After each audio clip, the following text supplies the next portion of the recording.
Hello बच्चों, आज हम कॉलिगेटिव का लास्ट पार्ट लेकर आए हैं, that is called osmotic pressure. In osmotic pressure को पढ़ने से पहले सबसे पहले आपको पढ़ना पड़ेगा ऑस्मोसिस क्या होता है। और ऑस्मोसिस को पढ़ने से पहले बेटा आपको पढ़ना पड़ेगा कि व्हाट इज डिफ्यूजन। तो बहुत सारी टर्म्स जिसमें हम पहली हेडिंग डालते हैं osmotic pressure. Osmotic pressure, osmotic pressure को पढ़ने से पहले, that is denoted by symbol pi, इसको पढ़ने से पहले हमें मालूम होना चाहिए कि ऑस्मोसिस क्या है। और जब हमें ऑस्मोसिस पता चल जाए तो उससे पहले पढ़ना क्या चाहिए, दैट इज कॉल्ड डिफ्यूजन। तो सबसे पहले आप पढ़ेंगे यहां पर एक टर्म है डिफ्यूजन। सर डिफ्यूजन क्या होता है? जैसे बेटा कभी कभार क्या होता है कि जिस सोसाइटी में हम रहते हैं उस सोसाइटी में क्या है कि भाई हम अगर बाहर निकले और हमारे घर में बहुत अच्छा खाना बना, और जैसे सपोज पनीर बन गया या छोले भटूरे बन गए, और हमारे पड़ोसी को पता चल जाता है, उसकी स्मेल पहुंच जाती है उसके पास कि यार आज तुम्हारे घर में छोले भटूरे बन रहे हैं, तो उसको कैसे पता चल रहा है? तो कैसे पता चलेगा? तो आपको सिंपल से पता है कि सर पार्टिकल का मोशन होता है। तो पार्टिकल का मोशन होता है मतलब मूवमेंट ऑफ पार्टिकल्स होते हैं। तो डिफ्यूजन पढ़ने से पहले आपको यह समझना है कि व्हाट इज डिफ्यूजन। यहां पर होगा movement of particle, movement of particle from their higher concentration to their lower concentration। मतलब अगर मैं बात करूंगा तो सिंपल सा अभी डिफ्यूजन, और देखो बेटा थोड़ी सी इसमें चीजें और एड ऑन होंगी, बट डिफ्यूजन को ये समझिएगा, the movement of particle from their higher concentration to their lower concentration, that is known as diffusion. अगर हम बात करें एक और एग्जांपल ले लेते हैं, जैसे घर में धूप बत्ती या अगरबत्ती जला रहे हैं और उसकी स्मेल पूरे घर में फैल जा रही है। तो यहाँ जहां पर आप जला रहे हो अगरबत्ती, वहां पर पार्टिकल्स की कंसंट्रेशन बहुत ज्यादा होगी, और जहां पर पहुंच रहे हैं दे आर लेस कंसंट्रेटेड। तो मूवमेंट कैसा होगा? Higher concentrated particle through the lower concentrated area. तो क्या कह सकते हैं? The movement of particle from their higher concentration to their lower concentration, that is known as diffusion. क्या बोलते हैं इसको? Diffusion. Now we talk about osmosis. अब हम बात करेंगे ऑस्मोसिस की। तो ऑस्मोसिस कुछ नहीं होता बेटा, ऑस्मोसिस होता है इसका उल्टा। ऑस्मोसिस क्या होता है बेटा? Movement of particle, movement of particle, movement of particle, generally भी बोल रहा हूं, from movement of particle from their lower concentration, lower concentration to their higher concentration. Lower से हायर, तो लोअर कंसंट्रेशन ऑफ सॉल्यूशन बोल दो यहां पर कि सॉल्यूशन की लोअर कंसंट्रेशन से सॉल्यूशन की higher concentration to their higher concentration of solution. और यहां पर एक चीज और जोड़ देंगे, थ्रो अ सेमी परमेबल मेम्ब्रेन। एक छलनी का काम करती है परमेबल मेम्ब्रेन, एक मेम्ब्रेन होती है, इसको भी हम पढ़ेंगे बेटा, अभी समझेंगे।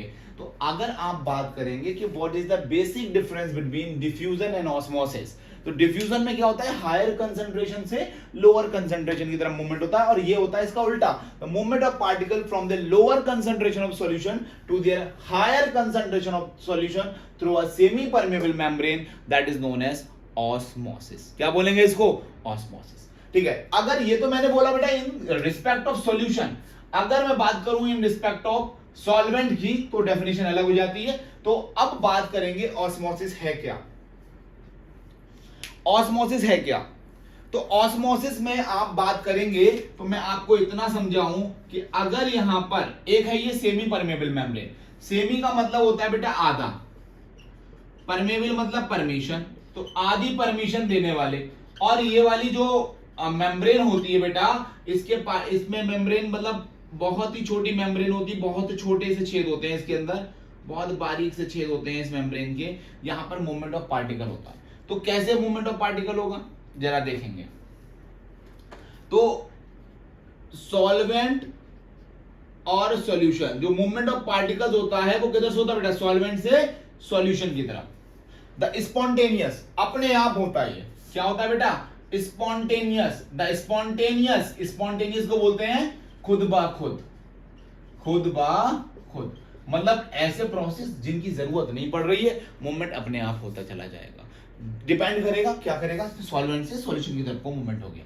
तो अभी तो हम बहुत सारे कंफ्यूजन हो जाएंगे, बट आपको डेफिनेशन समझना है। The movement of particle, the spontaneous movement of particle from their solvent to their solution, यहां तक हो जाएगा। या आप बात करें movement of particle from their lower concentration of solution to their higher concentration of solution through a semi permeable membrane that is known as osmosis. और अगर मैं बात करूंगा, तो अगर मैं आपको एग्जांपल लेता हूं, दिस इज अ बॉक्स, और इसके अंदर हमने क्या करा, एक मेम्ब्रेन लगाई और मेम्ब्रेन लगा दी, मेम्ब्रेन लगा दी, मेम्ब्रेन लगा दी, और मेम्ब्रेन में मैंने दो तरह के सॉल्यूशन लिए। एक सॉल्यूशन को मैंने माना कि भाई सॉल्यूशन है जिसकी कंसंट्रेशन C1 है, एक सॉल्यूशन है जिसकी कंसंट्रेशन C2 है, ठीक है, वेरी गुड। मैंने बोला कि जो C1 है उसकी कंसंट्रेशन क्या है बेटा, ज्यादा है, मतलब C1 की कंसंट्रेशन C2 से ज्यादा है। अच्छा, इधर देखेंगे, इधर है बेटा सॉल्यूट पार्टिकल और इधर है बेटा सॉल्वेंट पार्टिकल। अब आपको मालूम है ऑब्वियसली सॉल्यूट पार्टिकल कैसे होते हैं, बड़े होते हैं। तो सॉल्यूट पार्टिकल जब बड़े होंगे तो उनका मूवमेंट होगा, तो उनका मूवमेंट पॉसिबल नहीं है, उनका मूवमेंट पॉसिबल नहीं है, मतलब ये वाला मूवमेंट आपका पॉसिबल नहीं है। तो कहां से मूवमेंट होगा बेटा, सॉल्वेंट से, क्योंकि सॉल्वेंट के पार्टिकल्स कैसे होते हैं बेटा, छोटे होते हैं। सॉल्वेंट के पार्टिकल छोटे हैं, तो मूवमेंट ऑफ सॉल्वेंट, मतलब अगर आप बात करेंगे तो क्या हुआ, movement of particle from their lower concentration of the solution. देखो बेटा कंसंट्रेशन ऑफ सॉल्यूशन यहां पर कम हो गई, the movement of the particle from the lower concentration of solution to their higher concentration of solution through a semi permeable membrane that is known as osmosis. या in terms of solvent की बात करोगे तो बात करोगे the movement of particle from their higher concentration of solvent to their lower concentration of solvent through SPM, semi permeable membrane that is known as, क्या बोलते हैं इसको, semi permeable membrane that is known as osmosis. तो आपको दोनों definitions हैं, आप दोनों डेफिनेशंस को याद कर सकते हो ऑस्मोसिस के बारे में। सर बात आती है एसपीएम की, सर ये क्या होता है, एसपीएम आपका एनिमल मेम्ब्रेन है, एनिमल मेम्ब्रेन। जैसे आपने गोट ब्लेडर सुना होगा, गोट ब्लेडर, पिग ब्लेडर जो होता है, ठीक है, इसकी तरह ये छलनी का काम करता है ब्लेडर, ठीक है। आपने एक सुना होगा पार्चमेंट पेपर, ये सारे नेचुरल हैं, और एक सिंथेटिक जो मेम्ब्रेन होती है उसको बोलते हैं सेलोफेन। याद रखिएगा, एक नंबर में क्वेश्चन बन सकता है कि cellophane is a synthetic membrane, synthetic membrane हो सकती है बेटा सेलोफेन, एनसीईआरटी में दे रखा है। तो इनको आपको समझना है, ऑस्मोसिस, और आपने समझा सेमी परमेबल मेम्ब्रेन, मूवमेंट समझा, मूवमेंट क्या हुआ, higher concentration of the solvent to their lower concentration of the solvent through a semi permeable membrane that is known as osmosis, या the movement of particle from the lower concentration of the solution to their higher concentration of the solution through a semi permeable membrane that is known as osmosis। अब आपने एक चीज समझी, इसको मैं बेटा जल्दी से आप लोग कॉपी कर लें, और इसके बाद मैं आपको थोड़ा सा और बताता हूं। आपको एक चीज पता चल गई कि जो पार्टिकल का मूवमेंट हो रहा है वो कहां से हो रहा है बेटा, वो हो रहा है सॉल्वेंट से सॉल्यूशन की तरफ। तो आपने इस चीज को समझा कि मूवमेंट ऑफ पार्टिकल्स, जरा समझिएगा, एक बार मैं फिर से रिवाइज करा दूंगा, कोई दिक्कत वाली बात नहीं है। आपने यहां से एक चीज एनालिसिस की कि भाई जो मूवमेंट हो रहा है पार्टिकल का वो कहां से हो रहा है बेटा, मूवमेंट। अब हम पढ़ेंगे ऑस्मोटिक प्रेशर के बारे में। तो मूवमेंट हो रहा है, ये मेम्ब्रेन मैंने ले लिया, और मेम्ब्रेन मैंने ये ले लिया, और मूवमेंट इसमें बहुत बारीक से बहुत पोर्स हैं, मैंने मूवमेंट। तो आपने देखा कि भाई सॉल्वेंट से सॉल्यूशन की तरफ, सॉल्वेंट से सॉल्यूशन की तरफ को मूवमेंट हो रहा है। तो अब बात आती है what is osmotic pressure, the pressure applied to stop the osmosis, या the pressure applied to stop the movement of particle from their solvent to their solution. Solvent से सॉल्यूशन की तरफ को, इस मोशन को, जो स्पॉन्टेनियस मूवमेंट हो रहा है, इसको सिर्फ रोकना है, स्टॉप करना है। The external pressure applied to stop the osmosis, that is called osmotic pressure. उसको क्या बोलेंगे? Osmotic pressure. The pressure apply, और ये तो देखो बेटा खुद ब खुद होता चला जा रहा है, और जब तक इक्विलिब्रियम अचीव नहीं होगा तब तक ये ऑस्मोसिस होता रहता है। तो इसको रोकने के लिए सिर्फ प्रेशर जो अप्लाई करेंगे, the pressure apply to stop the osmosis is known as osmotic pressure and it is denoted by a symbol pi. By doing certain experiment जो ऑस्मोटिक प्रेशर था वो डायरेक्टली प्रोपोर्शनल आया कंसंट्रेशन के। फिर आगे देखा, pi is directly proportional to the temperature which is given in kelvin. ठीक है, कंसंट्रेशन बोल दो या मोलैरिटी बोल दो। जब हमने आपको कंबाइन किया तो pi is directly proportional to Ct। जैसे ही प्रोपोर्शनल साइन हटाएंगे एक कांस्टेंट आएगा, पाई इज इक्वल्स टू, इसको बोलते हैं MRT CRT, यानी ये RCT कांस्टेंट Ct, तो pi is equals to CRT, और we can say that pi is equals to MRT। pi is equals to MRT। Here R is gas constant, और इसकी 3 value होती है।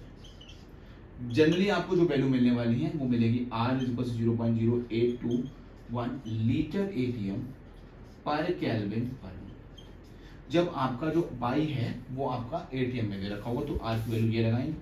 जब आपका पाई बार में दे रखा हो तो 0.083 लीटर बार पर केल्विन पर मोल वैल्यू। टेम्परेचर केल्विन में, कंसंट्रेशन इज गिवन, जो आपको कंसंट्रेशन दे रखी होगी मोलैरिटी में, ये सारी वैल्यू हैं। तो pi is equals to RT। फिर कभी कभार क्या होता है कि एग्जामिनर आपसे और बहुत ज्यादा प्यारी मोहब्बत करता है तो आपको टर्म्स ऑफ मोल्स दे रखा हो, तो कंसंट्रेशन क्या होता है? Number of moles upon volume of solution in litre into RT। the next formula is pi is equals to N/B RT। ये वाला भी फॉर्मूला आपसे क्वेश्चन में पूछ सकता है। ठीक है बेटा, तो आज हमने आपको बताया कि what is diffusion, what is osmosis, और ये फॉर्मूला क्या होता है, ऑस्मोटिक प्रेशर क्या होता है। तो सबसे पहले हम बात करी थी डिफ्यूजन की। तो डिफ्यूजन क्या कहता है? The movement of particle from their higher concentration to their lower concentration. मतलब मूवमेंट ऑफ पार्टिकल होगा अपने हायर से अपने लोअर के, that is known as diffusion. और डिफ्यूजन का ही उल्टा क्या होता है बेटा? ऑस्मोसिस। यहाँ पर मूवमेंट ऑफ पार्टिकल होता है the movement of particle from the lower concentration of the solution to their higher concentration of the solution through a semi permeable membrane. एक मेम्ब्रेन ऐड हो जाती है, semi permeable membrane, that is known as osmosis. या in terms of solvent की बात करोगे तो the movement of particle from the higher concentration of the solvent to their lower concentration of the solvent through a semi permeable membrane is known as osmosis. Osmosis, what is semi permeable membrane? Semi permeable membrane होती है animal membrane है, copper ferrocyanide CO2 FeCN6, cellophane होता है आपका, goat bladder, animal membrane, these all are the natural membrane and out of cellophane is a synthetic membrane. तो हमने एक चीज बात करी, इसी में एक टॉपिक नया जोड़ा जो कि कॉलिगेटिव प्रॉपर्टी है, ऑस्मोटिक प्रेशर। ऑस्मोटिक प्रेशर क्या होता है? जो भी हमारा ये प्रोसेस स्पॉन्टेनियस हो रहा था, मूवमेंट ऑफ सॉल्वेंट पार्टिकल किधर को जा रहे हैं बेटा? सॉल्यूशन की तरफ, या सॉल्वेंट की हायर कंसंट्रेशन सॉल्वेंट की लोअर कंसंट्रेशन की तरफ मूवमेंट हो रहा था। Is the pressure applied to stop the osmosis, कहना है मतलब है छोटी छोटी बात में ये समझ लीजिएगा, जो भी आप प्रेशर अप्लाई कर रहे हो टू स्टॉप द ऑस्मोसिस, इस मूवमेंट ऑफ पार्टिकल्स को रोकना है, बस रोकना है, that is known as osmotic pressure. It is denoted by a symbol pi, और pi from by doing certain experiment, pi is directly proportional आया बेटा किसके? कंसंट्रेशन के, और pi is directly proportional आया टेम्परेचर के। pi is directly proportional to, जैसे हमने देखा दोनों को कंबाइन किया, suppose we have taken an equation number 1 और इक्वेशन नंबर 2, तो कंबाइन हो जाएगा, then we have to eliminate the proportionality sign, pi is equals to CRT, और we can say that pi is equals to MRT। अगर R की value, अगर आपका pressure ATM में दे रखा होगा 0.081 लगाइएगा, अगर आपको बार में दे रखा होगा तो 0.083 लीटर बार पर केल्विन पर मोल लगाइएगा। क्लियर बेटा? तो आज हमने इसी सारी बात को हमने डिस्कस किया। अब नेक्स्ट वीडियो में हम इसके न्यूमेरिकल्स और types of solution, that is called hypotonic, isotonic और हाइपरटोनिक के बारे में बात करेंगे। क्लियर बेटा? तब तक आप हमारे साथ जुड़े रहें। थैंक यू बेटा।